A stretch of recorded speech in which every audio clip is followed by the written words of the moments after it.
are barreling towards the 2012 election here in the United States. We are accelerating towards more and more open conflict with Syria and Iran, an economic implosion, and we are, well, facing a hurricane that is barreling down on the East Coast of the United States. And I've got the National Hurricane Center's breakdown of that, and it's already, they're saying, evacuate millions of people. They're saying 50 million to be affected, and now they're talking, yeah, this could mess up the election. 100-year superstorm. I'm no meteorologist, but I've interviewed a lot, and I've watched the media over the years. They tend to hype things up sometimes, kind of like Carmageddon and things, you know, that was going to shut down L.A. forever, basically, but didn't do anything when they fixed a bridge. I talk about that because I happened to be out there when that happened. It could be hype, but most meteorologists say that if the storms from the north and the west don't blow this thing out to sea, and some of the tracks now do have it going out to sea. Just a few days ago, there were not any tracks showing it going out to sea before it first goes inland. Some showed it going out into the Sargasso Sea, out into the Atlantic. So we're going to be looking at all of that. Hurricane Sandy intermediate advisory and the trajectory and how that could affect the election. That is going to be coming up here today. Stuart Rhodes is going to be on because I've talked to a lot of military on the record and off the record. We have a lot of government documents admitting the preparations for civil unrest. Doesn't mean that's going to happen. But we know about the demonization of the founding fathers, gun owners, returning veterans, libertarians. And we, of course, last week covered a story that I first saw break out of the Northeast Intelligence Network and Doug Hagman. And a few days after we covered it, it was in the Associated Press confirming that a gentleman with no criminal record was put on a no-fly list for, 4 days, couldn't get out of Hawaii to see his wife, where he was traveling to see her in Okinawa, Japan, because they said, you're a prepper. And we see that online. So I'm going to get Stuart Rhodes, the founder and head of Oath Keepers, also a constitutional lawyer, on with us in about 30 minutes to cover that and a bunch of other really important issues and the intel he's getting from all of his current and active duty serving military and police. So we're going to have Stuart Rhodes with us. And then because we're going to get into the hurricane, the last 30 minutes of the show in more detail, Scott Stevens, a meteorologist, weatherman, worked with some of the TV stations around the country. He's the Weather Wars author as well. He's going to be getting into chemtrailing and a lot more. And we know they can control hurricanes. They can kill hurricanes. They can speed them up, slow them, strengthen them, weaken them, steer them. So could this be steered? Well, of course it could be. They have the technology. So I thought we'd go over that with Mr. Stevens coming up as well today. That said, we're going to get into the election, the latest on that when we come back. A very interesting report. Saccharin and aspartame compared with the sucralose, that's a form of natural sugar, induce greater weight gain in adult Wistar rats at a similar total caloric intake levels. And this is published in the National Institute of Health. It's a prestigious study. The point is that I've seen a bunch of other studies showing this. That's why you see diabetics, incredibly obese people, always with a Diet Coke or Diet Dr. Pepper in their hand, Diet Pepsi in their hand. I guess Diet Pepsi be flavored with baby parts. I didn't believe that when I heard that 2 years ago. Looked it up, turned out it was true. So that's a big piece of news. And I got a retraction, too. I'm gonna make, or a clarification coming up as well. It has to do with automobiles. Insider billionaire investors like George Soros and John Paulson have recently made massive moves into gold, purchasing what Bloomberg News described as gold hoards. Soros alone doubled his holdings in a single day. Russia's Vladimir Putin has doubled down on gold, increasing the country's holdings by over 100%, with $1.8 trillion under management. The bond king, Bill Gross, the world's preeminent bond fund manager at PIMCO, has warned investors of the dangers of QE3 and inflation. And what's he betting on? You guessed it, gold.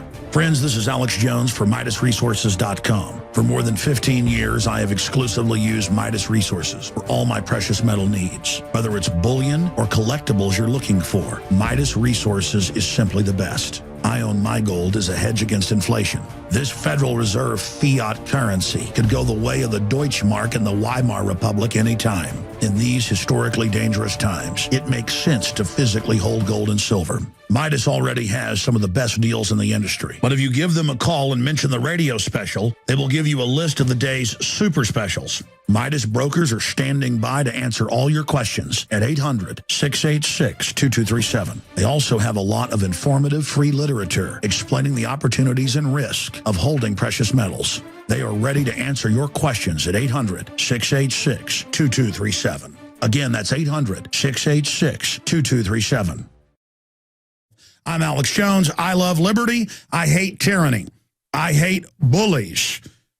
And I am here to try to wake up my fellow humans to demand a restoration of our constitutional republic. I could not do the show without my incredible crew in there and all the other great co-hosts and people with the nightly news and some of the people that come in and visit sometimes to sit in as guest host as well, like in the 48-hour broadcast we did a few weeks ago. Again, I want to thank all those folks and salute them because I haven't thanked them enough. I've thanked them a few times, but I just was thinking how thankful I was again today for all of you out there that make this broadcast possible, the sponsors, the AM and FM affiliates, and, of course, most importantly, the good Lord above. And after that, you, the listeners, are what is most important. Okay, Stuart Rhodes, founder of Oath Keepers, constitutional lawyer, Army paratrooper. He's got the contacts in the police and military like no one else I know, active duty, military, and currently serving here in Homeland Police. And we're going to get into all these preparations for civil unrest, the preparations for gun confiscation, the re-education camp manuals that the Army admits are now public, and what broke in the AP about a week ago. Well, it broke here, but then AP picked it up and confirmed, yeah, a guy going to visit his wife got stranded in Hawaii, no criminal record, but he was a prepper. And if you think that you need to be prepared, you know, government digs in, buys 1.6 billion rounds of ammo, builds bunkers everywhere with tax money, is constantly hardening their structures. But if you try to get prepared, they have executive orders.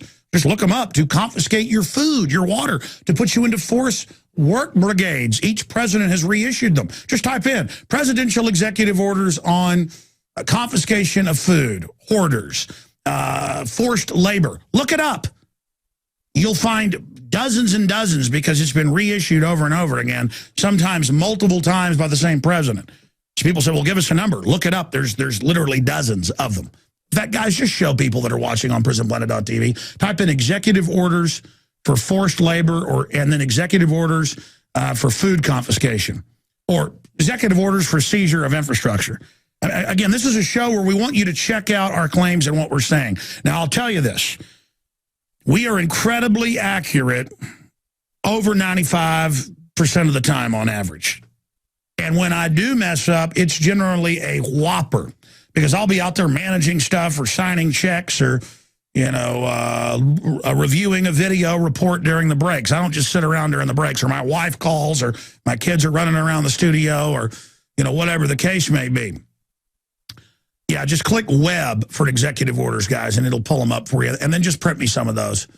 Yeah, there it is. Obama quietly signs executive order. I mean, there's a whole bunch of them. You can pull up the whole list. There's sites that list them, and then you can go to the Federal Register as well and find them. But that's fine. Just once you get them, we'll cover them later. It's important to read those executive orders. Our film, Police State 4, The Rise of FEMA, has them since the 50s and then shows them reissued. We actually show hundreds of them through time changing in the numbers right up into the 13,000 series. They're almost into the 14,000s now in executive orders. But side issue, I was covering an article Friday on the show, and no one corrected me on this.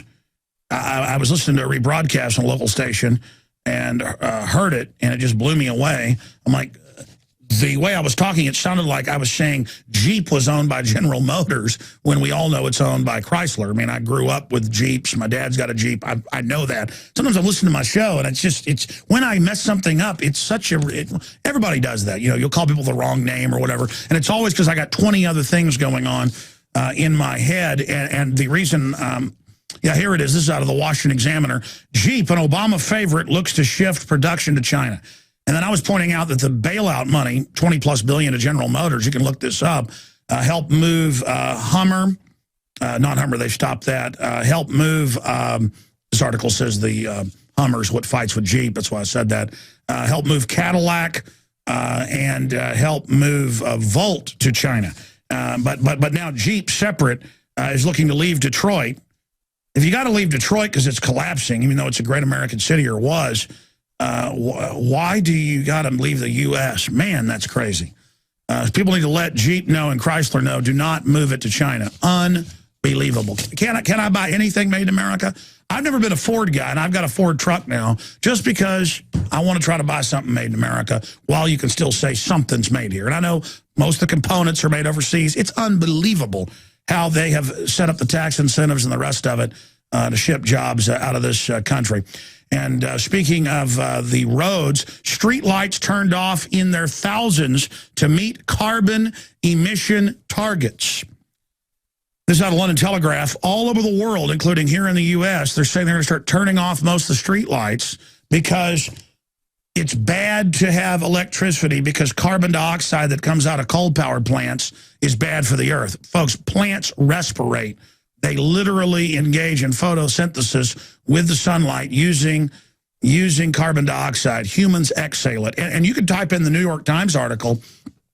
New York Times a few years ago said, "A tax to breathe." And that was an article, that was the headline, promoting this. So it's a way to shut down any industry they want, and ignore all the real environmental issues that are out there, and control one of the four components of the life cycle and the carbon cycle: carbon dioxide, oxygen, water, and sunlight. You've got to have those four things. And they know water's not bad. They know oxygen's not bad. They know sunlight's not bad. So they know that, well, carbon dioxide, they chose that back in the 80s. The Club of Rome said, we're going to try to tax this.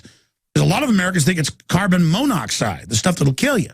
They've done national TV shows. You've seen it. Penn and Teller's done it, where they can get most people to sign a petition on the street saying ban dihydrogen monoxide. It sounds pretty darn scary. Of course, dihydrogen monoxide is water last time I checked. Or they get people to ban sodium chloride. Sounds pretty darn scary. Sodium chloride. Sodium chloride. Of course, that's table salt, ladies and gentlemen. But street lights turned off in their thousands to meet carbon emission targets. Huge swaths of Britain are being plunged into darkness as more and more street lights are switched off by councils and road authorities. But the taxes are going up, though. Less services, more taxes. And they always dangle, police cuts out if you don't let them raise taxes. Standard trick worldwide. Speaking of world government, Obama urges governors to celebrate UN Day. From the NewAmerican.com, New American Magazine breaks the call for world government down. They're actually taking over the cities, the international funding and stuff. Your city will get international or even federal funding if it starts following UN rules under UNESCO.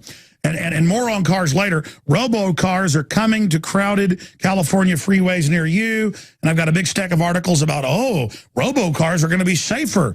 Will we not let you drive your own car soon?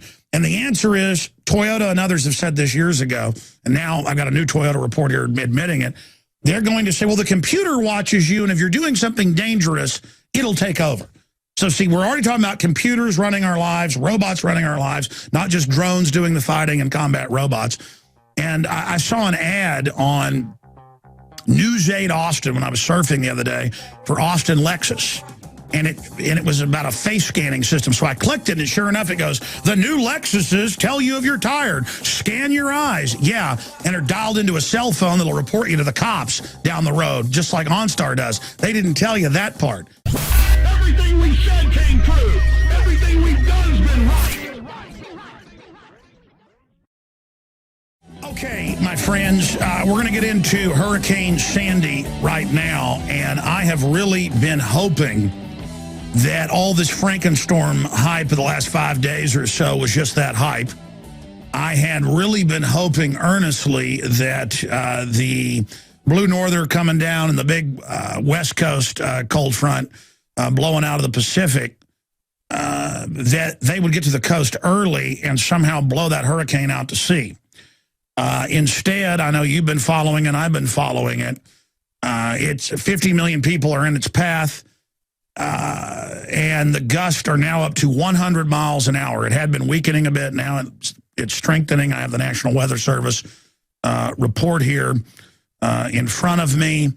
And if you go to drudgereport.com, it's got the best coverage out there. We also have a data page, basically copying his links at Infowars.com, the U.S. News section. But Drudge continually has the track, the latest, the cone, the models, the satellite, the radar. The great part about Drudge is he's not a weather channel or something where they're only showing their feeds, or other media where they won't show other people's feeds. He's got all the different perspectives up there. That's why I like it. And it's got the track, the latest, the cone, the models, the satellite, the radar. I've been on there for hours last night and today because this is a big deal. And why is this a big deal? Even U.S. News and World Report last Thursday said this could postpone the election. I didn't know that. I went on air Friday and said this could postpone the election, and saw some people on Twitter going, "You fearmonger, this will never happen." And then they walk in and go, "Here's U.S. News and World Report. Here's Reuters. Here's Fox News. Here's AP." Look, I'm not saying it's going to cancel the election or postpone it. I'm saying if you've got a hurricane that hits two cold fronts, they call that a perfect storm. They call that a Frankenstorm. The 1990 one was really bad. Nothing compared to this. They say they don't think anything's hit in like 100 years. And you can now see that it is set to start coming in, what, by Monday or Tuesday? It varies. I mean, it's already, part of it's already hitting, but it's going to get really intense Tuesday into Wednesday. And I hope it gets blown out to sea. But that big, what is it, low pressure system with hurricanes? Trying to, we've got a meteorologist coming on to break this down the last 30 minutes of the next hour. So he'll be able to look at that and break it down. Scott Stevens is going to be joining us. But all I know is that they're saying it can be really bad. So, and they're talking about, well, I mean, here are some of the headlines right here. New York City issues widespread mandatory evacuation orders. I said, if they issue that in New York City, mandatory evacuation orders, how many, is it 8, 9 million? How are they going to vote? This thing won't blow out, they're saying, until Wednesday. I mean, how close are we to the election then? 5, 6 days? Largest tropical cyclone to ever develop in the Atlantic Basin. Question mark. Could wreak havoc across 800 miles. Urgent warnings. Life-threatening storm surge to New York Harbor. 5 reasons Sandy will be epic. And it just goes on and on and on. I don't know. The Weather Channel says 5 reasons Sandy will be epic. And they go over the 5 reasons. It's a northbound hurricane. In fact, I know you guys printed me that article. I need to go over that later when when Scott Stevens is on the broadcast. Number 2, early winter storm. And it goes over the history of why those are so bad, mixing with other hot air. It continues here. Number 3, Arctic air from the north. Yeah, see, it's 3 storms colliding. People are forgetting it's not just that western cold front coming across. It's 3 storms, a hurricane, a blue norther, and that big western moisture-filled cold air. And you, again, get to number 4. High tides could worsen flooding. We're talking about massive flooding in potentially 50 million people that are affected. The Weather Channel is reporting. And number 5, snow-wind combo increases risk for power outages. Yeah. I mean, how could this be happening in the middle of the 2012 super contested election? Now, I've had Ben Livingston, the father of weather weapons, on the show 6 years ago when it was declassified that he was the father of weather weapons, and in World War II had flown into the first typhoons in the Pacific, and he was almost 90 when I interviewed him. Still alive last time I checked. And now they got History Channel shows, with him in them, showing all the old footage. He'd lead squadrons in Vietnam, flooding the Ho Chi Minh Trail. And he said by 67, Stanford Research Institute and the Navy certified, along with the Air Force, you can look this up, that they could, well, you can look up our hour-long interview with him. Well, there's several at prisonplanet.tv. It's also on YouTube. Just type in Ben Livingston, weather weapons. And he goes over all the documents, showed me what he could that was unclassified now. A lot of it he couldn't show me. But we visited with him quite a bit, he and his wife. The point is that they could steer hurricanes, kill hurricanes, weaken them, strengthen them, all of it. They could create them. And you see this storm they haven't seen in 100 years. Makes the perfect storm of 1991 look tame, the meteorologists are saying. And you've got all of these storms coming together for this Frankenstorm, as it's called, set to hit the 30th, 31st, and the 1st. And then you're 5 days out from that with flooding and power outages. They're saying power could be out for weeks in the most populous area of the United States. And they're calling it a freak storm. And I thought, oh, that's just that meteorologist typing it. So I go check this. I mean, I've been weather junkie. When I was a kid, I couldn't stand being at my grandparents. They'd want to go in and see the weather report. Or my parents would want to see the weather report. I guess just as you get older, knowing the weather report's really neat. And now you can check it online. So I find that's my first stop. I'm sure the NSA knows that, tracking all my internet activities illegally. They track all yours, too, that they now had court cases admitting it and whistleblowers. You know, it's a felony when they do it, but side issue. I guess it's land of the free, home of the brave, the most surveilled country in the world. But I've really been following this and can't wait to get the meteorologist Scott Stevens on, because he's worked for big city TV stations, you name it. He's a researcher, author. And he's gone over the chemtrails, but not just the cloud seeding, these electromagnetic Harper rays they have. When I first heard him talking about this 10 years ago, I knew a lot of it was real, but I still I couldn't even believe it. And now, what we showed that Friday, guys, all the Daily Mail, USA Today, BBC, showing the Russians, the Chinese, the Saudi Arabians, with these antenna arrays that can go up and ionize the atmosphere, form nuclei, and make it rain out of a clear blue sky. They can form clouds and do it. So now, that's really the next generation they've had for decades. Not so much the cloud seeding, but they've got these systems, and the only people that seem to not know about this are the American people. This stuff is well known all over the world, but you talk about it, you call it conspiracy theorists. And I've just got to ask, I mean, are elements of the government, of the national security apparatus, of the national security state that's totally secret and gets away with whatever it wants, are they manipulating this storm? Or why don't they go out? Bill Gates, I showed you ABC on Friday. Bill Gates owns a company that can create or kill hurricanes. They can do it with aircraft. They can kill hurricanes. Certified, 1967. Livingston had been doing it since the 50s, but they certified it. They did tests in the Atlantic right where this is happening. Look it up. We'll be back with Stuart Rhodes. Will preppers be arrested? Will they be rounded up? Is it terrorist to take care of your family? 5 days before it broke in AP, Reuters, the Washington Post, you name it, Doug Hagman of the Northeast Intelligence Network, who gives us a lot of good intel, he said, hey, do you want to interview a high security clearance, high-level military contractor who has been stranded and was told because you're a prepper? Okay? And then the Washington Post, because we've had him on twice before AP picked it up, spun it like, oh, he thinks that's why he was stranded at his own expense. Here's the Washington Post with a story. Man stranded in Hawaii by no-fly list gets okay and flies to San Francisco Friday. Wade Hicks Jr. was stranded for 6 days at his own expense. So there you go. Washington Post, AP, you name it.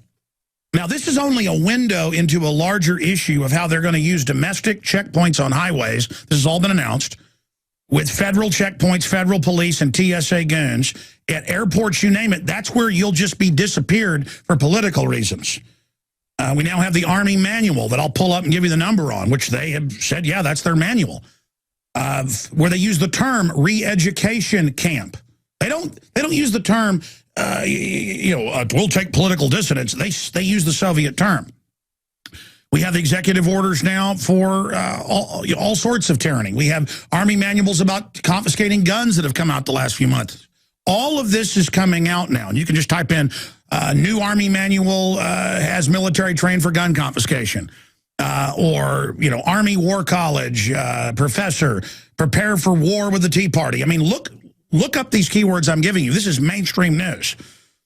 And the fact is that they have been demonizing preppers for a long time. But you also look at the Homeland Security and MIAC reports that we've broken here that have been national news the last 3.5 years, saying gun owners, libertarians are terror threats, but nobody's a terror threat like returning veterans.